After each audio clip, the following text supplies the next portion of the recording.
affect this team positively from a leadership perspective? Some things that you had to do last year through your injuries, and how does your leadership role maybe have to expand a little bit more now? Definitely when a leader like that goes down, captains have to speak up and, be more vocal. Austin has done a great job of that. And like you said, he's going to continue to be the leader. Really, he's just going to find ways to talk to the bigs that I can't talk about because I haven't been in his shoes. So he'll be in communication with Hunter, Jaron, Brandon, guys like that. They're going to be playing the 5T will and just continue on to be a leader. And guys like me and Eli, I don't know if I'm supposed to say anything yet, but I'll go ahead and say it. Eli has been named our tri-captain. So we have 3 captains now with Eli, and his voice has been heard the whole time. Your next question is from Teddy Gutkin from the Michigan Daily. Hey, Isaiah. So you guys are opening up Big Ten play on Sunday. It's going to be a 20-game slate. How are you feeling heading into this conference season that a lot of people think is one of the toughest conferences in the entire country this year? Oh, it's definitely the toughest conference. Even speaking of last year conference is really tough as well. But I think this year personally that this year is going to be a little bit more tougher just because a lot of guys came back. Some teams are older, got some talented guys on each team, and it's just going to be fun, man. It's going to be all battle like Coach Howard was talking about. And each night you can't take a night off because there's going to be a lot of upsets this year. There's going to be a lot of overtime. There's going to be a lot of close games at the end. So everybody's got to be sharpening up their offense and their defensive principles because it's going to be a lot of close games. So we're looking forward to it. We're excited. We never back down from a fight.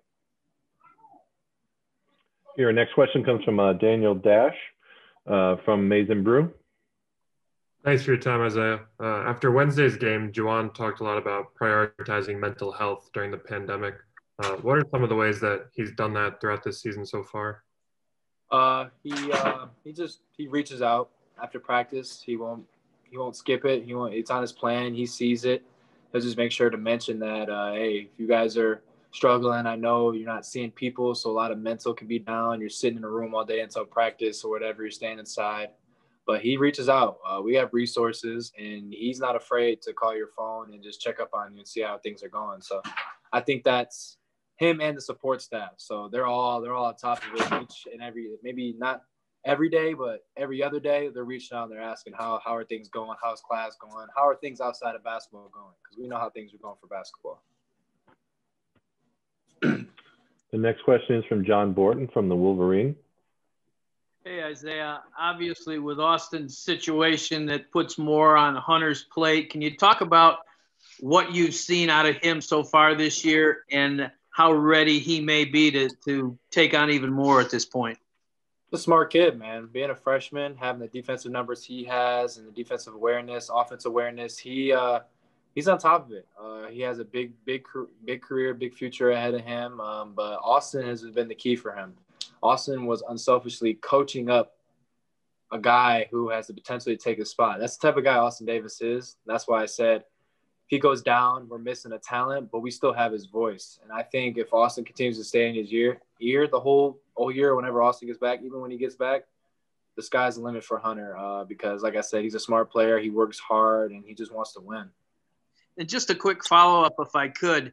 I mean, guys come in these days, and it's not like they haven't seen competition before. He talks about having, banged with Luka Garza and guys like that before.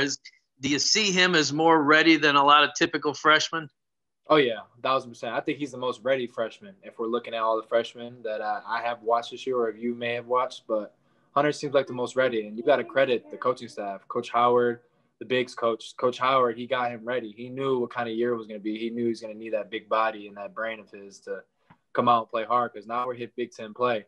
Not to discredit our last 5 games, but Big Ten play is a whole different monster because now we're playing for Big Ten championship, Big Ten outright. So it's get a little bit more serious.